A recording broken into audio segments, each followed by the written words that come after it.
Hola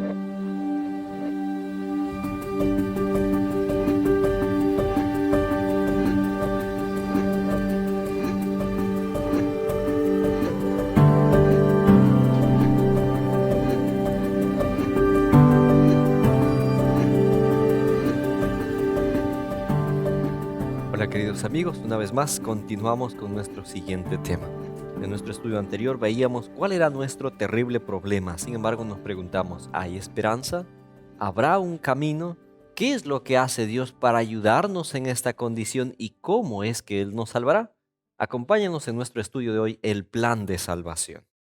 Hebreos capítulo 13, versículo 20 describe a este plan como el pacto eterno. Es decir, este plan de salvación fue planeado por Dios en la eternidad. Y el libro de Efesios capítulo 1, versículo 4 nos dice que fue hecho aún antes de la fundación del mundo, el que Dios nos había escogido para manifestar en nosotros su amor y su bondad.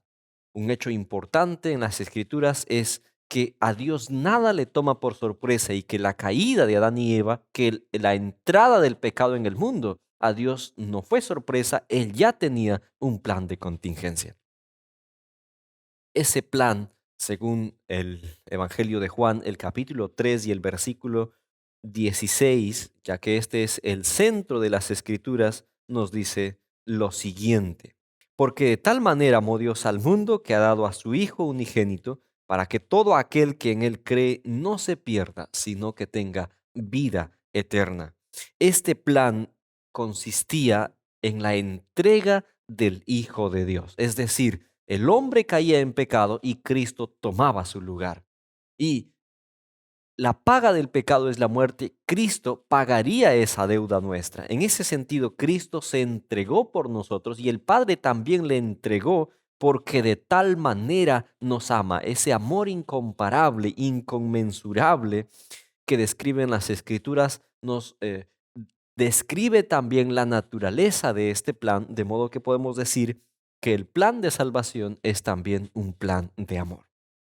El propósito de este plan era múltiple. En primer lugar, debería demostrar que todas las insinuaciones y pretensiones de Satanás respecto al gobierno de Dios eran malas.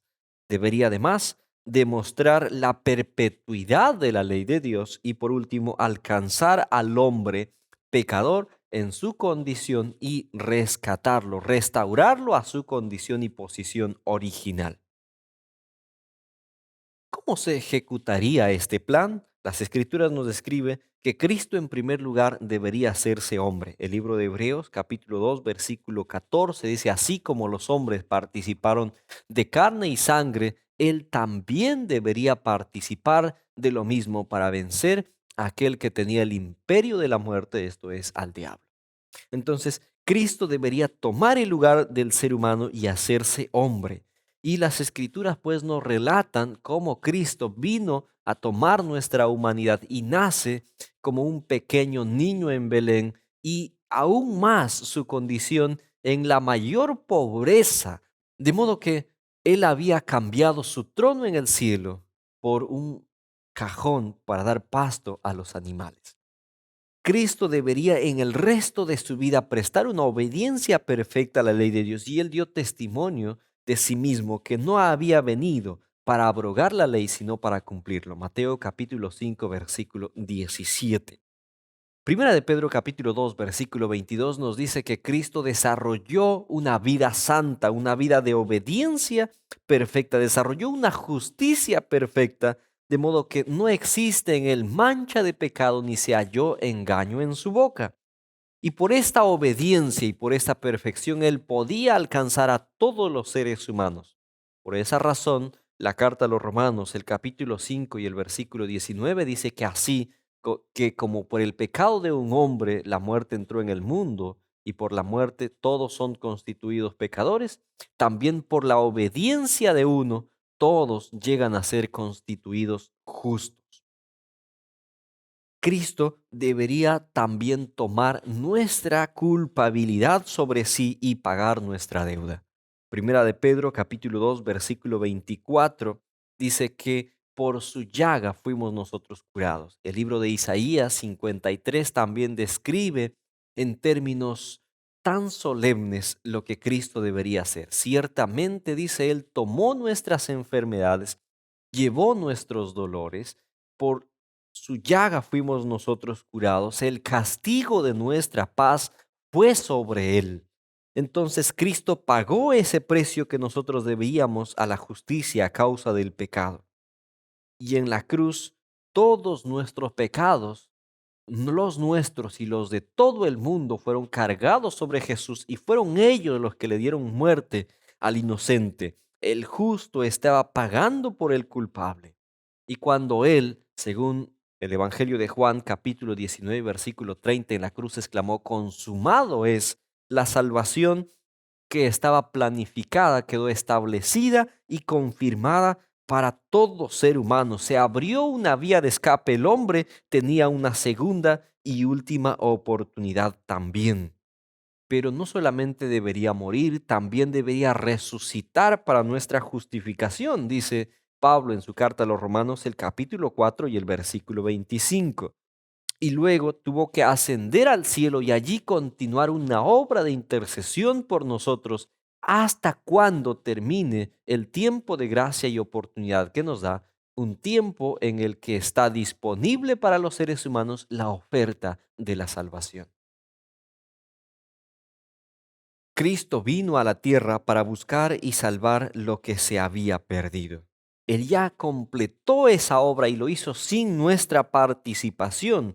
Ha provisto el perdón, ha abierto un camino, una salida. Y aceptando su sacrificio, nosotros los seres humanos podemos ser salvos. Hechos capítulo 16, versículos 30 al 31 nos presenta la manera como podemos alcanzar ese perdón y esa salvación provista por Cristo y ya establecido a través de este plan de salvación. Pablo le dijo a estos guardianes romanos: cree en el Señor Jesucristo y serás salvo tú y tu casa. Queridos amigos, la salvación implica tanto el perdón por los pecados que hemos cometido, como también la provisión del poder para poder obedecer la ley de Dios y hacer el bien. La obra de Jesús, de haber vivido una vida perfecta y de haber muerto en la cruz, nos da esa seguridad, la seguridad de que podemos volver a ese Edén hermoso y de perfecta felicidad para el que nosotros hemos sido creados.